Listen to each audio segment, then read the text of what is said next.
In this video, we'll add some data to our Blazor web app by adding a simple data model and connecting it to a database.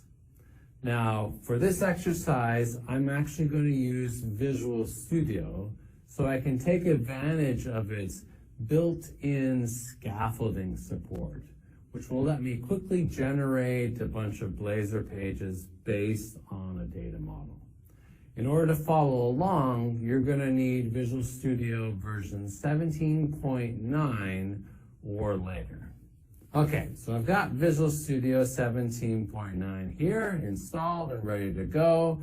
Let's go ahead and create a new project.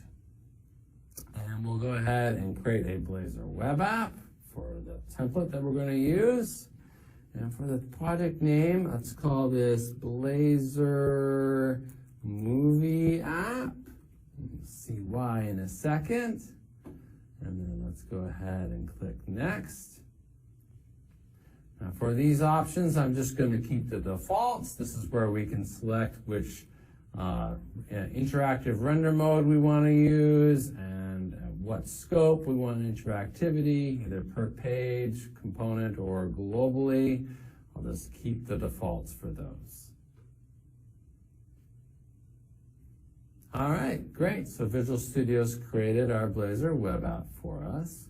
Now to add some data to this Blazor web app, I'm going to add a simple data model to this project. So I'm just going to right-click and add an existing item that I've already written up. I think I've got it here in my Documents folder, this movie class. And I'll just show you what this looks like. So this is just a simple class that represents a movie. It's got an ID and then a bunch of properties for a movie like the title, release date, genre, and price. Okay? And what I want to do is I want to create some pages based off of this movie type to let me add movies to a database, view all the movies in the database, edit those movies, see their details, and delete them. Okay, so basic CRUD operations: create, read, update, and delete. Okay, and in order to do that, I'm just going to use the built-in Blazor scaffolder. So I'm going to go to my Pages folder. I'm going to right-click and select Add New Scaffolded Item. Okay? And then there's a bunch of scaffolders in here. The one I'm going to select is the Razor components, which are Blazor components, using Entity Framework and all the CRUD pages. So let's go ahead and add that. All right, so we've got this nice little UI that we can use now. We can select which page templates we want to scaffold. We can scaffold individual pages, like the create page, the edit page, and so on. Or if we select CRUD, that will then just generate all of the pages for me. I then select my data model. Let's select the movie class that we just added. And now we need an Entity Framework Core DB context. This is the type that Entity Framework Core uses to connect your .NET objects to a database. And I don't have one in this project, so I'm going to hit this plus sign to just create a new DB context, and we'll just accept the default name.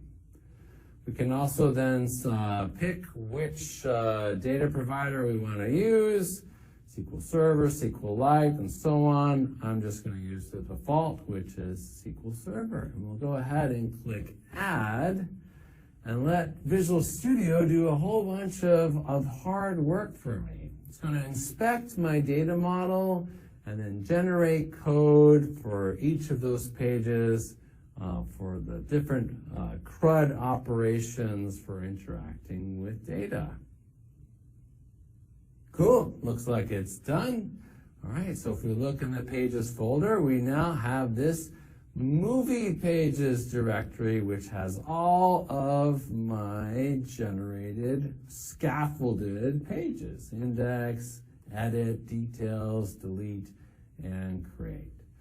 Now, before I run this app, I first need to set up the database with the new database schema using Entity Framework Core. And the way you do that is by adding and applying a migration. EF Core migration is a way that you can set up the schema in the database, and it will even create the database for you if you haven't already set it up. So I'm going to use this little command console inside of Visual Studio to run the EF Core commands. And there's just 2 of them. They're pretty easy. So first we need to add a migration, which is just some code that sets up our database schema. You can also use it to evolve the schema over time if you make further changes to your database schema. And I'm just going to give it a name called movies. We'll let that run. There it goes. And now we need to update our database with our migration that we just generated. So update database. And that will create the database and get it all set up with the schema for our movie type. Cool. So now we should be able to run our application. All right, so there's our default Blazor web app. Where are all our movies? Well, let's go look at the code. So in the index.razor page, you can see up at the top that this has a route of /movies. We haven't created a link for that anywhere, but we should just be able to browse directly to it. So let's go to /movies. And there it is. All right, so we have a simple table with columns for each of the properties of our movie. We don't have any movies yet, but we can go ahead and create one. Let's add a movie to our database. How about E.T.? I think that was June 11th. It was in the 80s. All the best movies come from the 80s. You know, my personal opinion. This was sci-fi-ish, and I don't know. We'll make up a price for this movie, and we'll go ahead and create that. And now that movie shows up in our database listing. We can view its details by clicking this details link, and we can edit the movie. Like maybe we decide this movie needs to be a little bit more expensive, and we can save that, and that shows up in our table, and we can also delete movies from the database. All right, so we got all the basic operations created for us. Create, read, update, delete, and viewing the whole list without me having to really write any code. All right, let's go take a look at the code and see how it's working. So in that index.razor page, that's the page that's showing the list of movies. We can see here that this actually isn't just rendering a plain old HTML table. This is using QuickGrid, our built-in data grid component for Blazor. So QuickGrid is a way that you can take some data from a variety of sources. Like here you can see it's loading the data directly from using my DB context. It can load data from a variety of sources and display it in a grid, and it supports all sorts of nice features so that users can page through that data, sort it, and filter it. Let's play around with this a little bit. For example, right now, the column titles, it looks like QuickGrid is just generating those based off of the property names from our data model, which means this release date looks a little bit weird. Let's snap this to the side, and let's see if we can fix that up. So on the, we need a little bit more room for our code. Now on the release state column, let's add a title property, and let's make this one titled release date proper space. So it looks like, proper English, and we'll go ahead and hot reload that into the app. And there it goes, it just applied, and now our column looks really nice. Now the format for our release dates looks a little verbose. Can we change that? Yeah, let's add a format parameter right here, and let's make the format month, day, year. Again, we'll just save that to hot reload that into the application, and there we go. Now we've got a nicely formatted release date. Cool, that looks good. We can also make these columns sortable, and that's really easy. You just add a sortable property to the attribute to the column, and we'll say this is sortable true. So we'll go ahead and save that. Let's go back. So now you can see that it's a little bit faint, but you can see that the title column has this highlighting on it, as if I can click it. And the other columns don't have that. Unfortunately, well, of course, I only have one movie. So let's create another movie just so we can see what's going on. Let's add like Ghostbusters. And as I wrote down all the release dates for these things so I don't get them wrong. So this was June 8th, 1984, looks like. And this was comedy, and we'll make up a price for it. We'll add that to the database. Okay, so now we've got two movies. Can I sort them? Still not working. That's because by default, this page is using static server-side rendering. Do you remember we learned about all of the Blazor component render modes? In order to allow QuickGrid to handle the on-click event, when we click on that title column, we need to enable an interactive render mode for this component. No problem, we can do that. Let's go into our index.razor page, and we'll just add up here at the top a render mode, razor directive, and we'll say let's use interactive server rendering for this component. And we'll go ahead and restart the app so that appropriately applies. All right, cool. And now if I filter, sort, not filter. Yep, it's now, sorting one way, and then we can invert the sort order as well. Cool, so that's sorting, really easy. We can also do some pagination. Let's add pagination to this QuickGrid. Let's go back to the code. To add pagination, we just need to add a paginator component. Again, another built-in component, a companion component to our QuickGrid. And you can see it's showing me a little error here. It's saying that the paginator expects a value for the parameter state, but we haven't provided one. So we need to provide a state parameter. What is the state parameter? We can just check that out.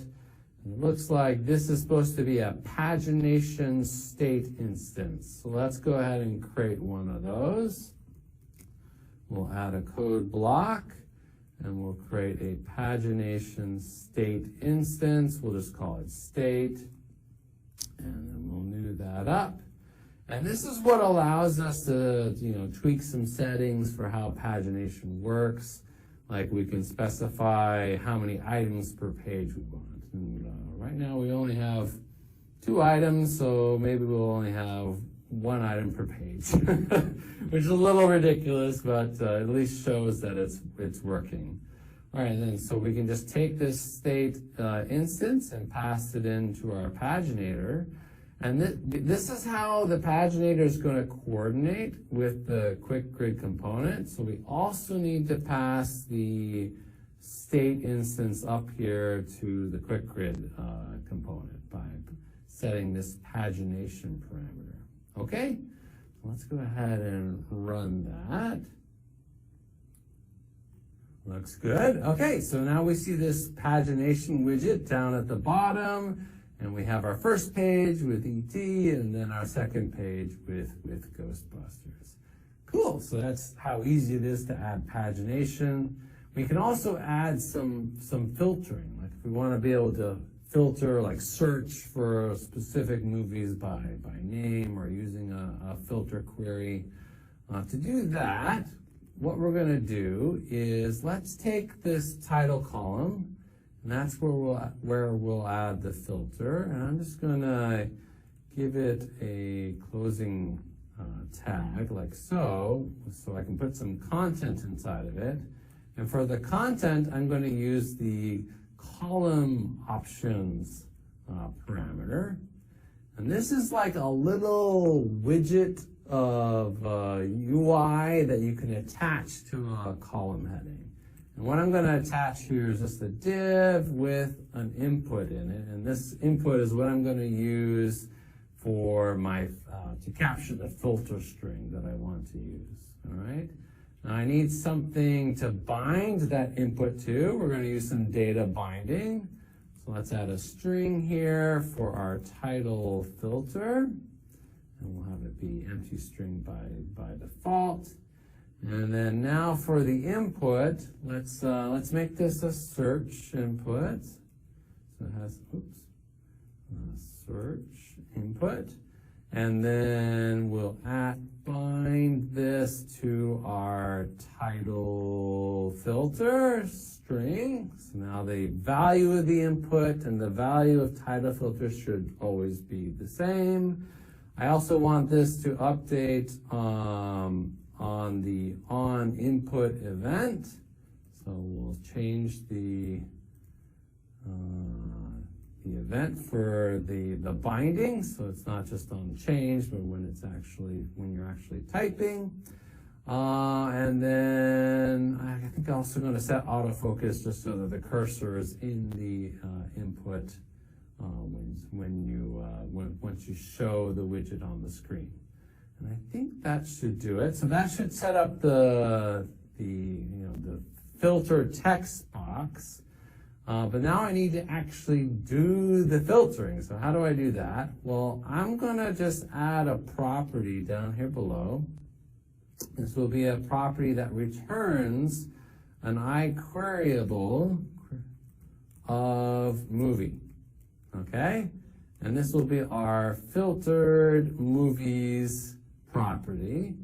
And what it's going to return is we're going to take our DB context and get the movies off of the DB context.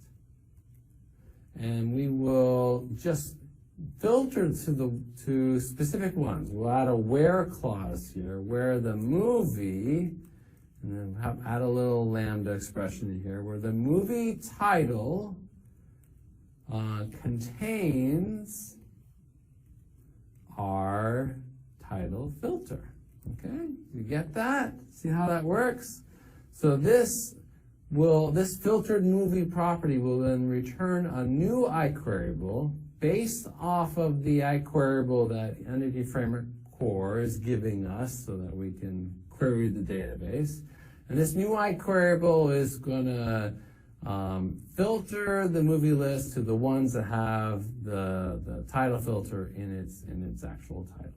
Okay?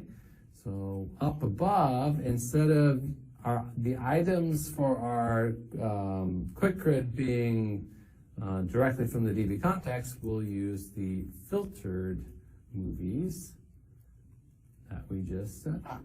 Okay, and let's go ahead and rebuild that.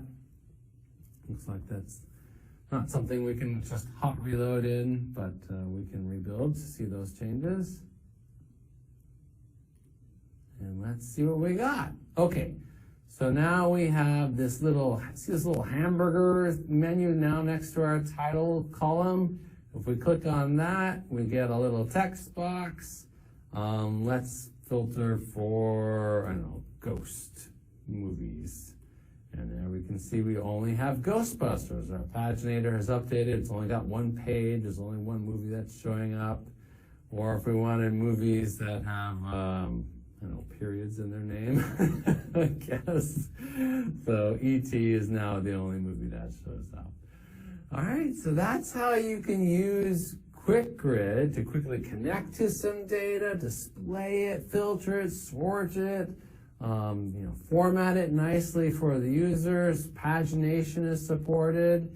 These are just some of the things that the built-in Blazor QuickGrid component can do.